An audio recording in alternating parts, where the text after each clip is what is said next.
Welcome everyone. কি আশ্চর্য না? আশ্চর্য হলেও সত্যি, পৃথিবীর এমন এক জায়গা যেখানে লুকিয়ে রয়েছে এক অদ্ভুত রহস্য।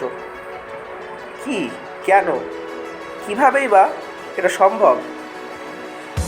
অধিকাংশ ক্ষেত্রে নাকি বলা হয় যে সমস্ত জাহাজ আর বিমানগুলি এর উপর দিয়ে একবার যায় সেগুলোকে নাকি আর উদ্ধার করা অথবা দেখা পাওয়া সম্ভব হয় না।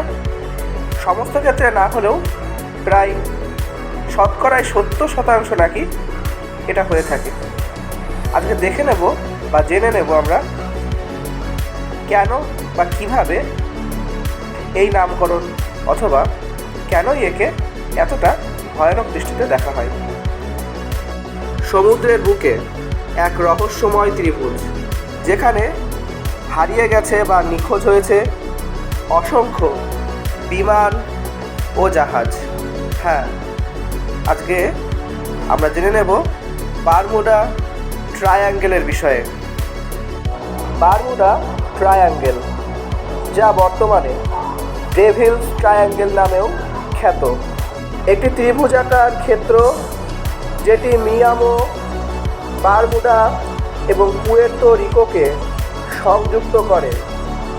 এই অঞ্চলে বহু জাহাজ ও বিমান অদৃশ্য হয়ে গেছে, যার আজ পর্যন্ত কোনো খোঁজ কোনো বিজ্ঞান মহল অথবা কোনো বৈজ্ঞানিক দিতে পারেননি।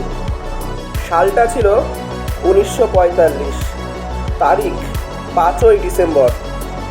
5টি টর্পেডো বোমারু বিমান ফ্লোরিডা থেকে উড়ে কিছুক্ষণের মধ্যেই তারা দিক হারিয়ে ফেলে।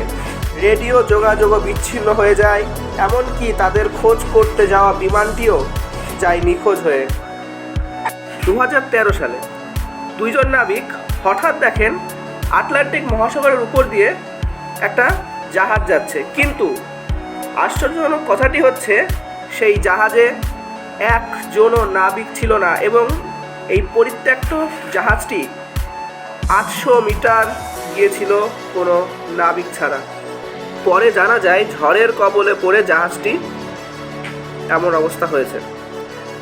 বিজ্ঞান কিন্তু ব্যাখ্যা দিয়েছে জলের নিচের চৌম্বক তত্ত্ব এবং খারাপ আবহাওয়া ও প্রচণ্ড জলের চাপের প্রভাবে এটি হয়, যদিও কেউ কেউ কিন্তু এলিয়েন তত্ত্বের উপরেও বিশ্বাস করে থাকেন। অনেকে মনে করেন বারমুডা ট্রায়াঙ্গেলের উপরে বা নিচে আছে অতি প্রাকৃত শক্তির প্রভাব। যাই হোক, বারমুডা ট্রায়াঙ্গেল একটি অমীমাংসিত ঘটনা বলেই এখনও গণ্য হয়ে আছে।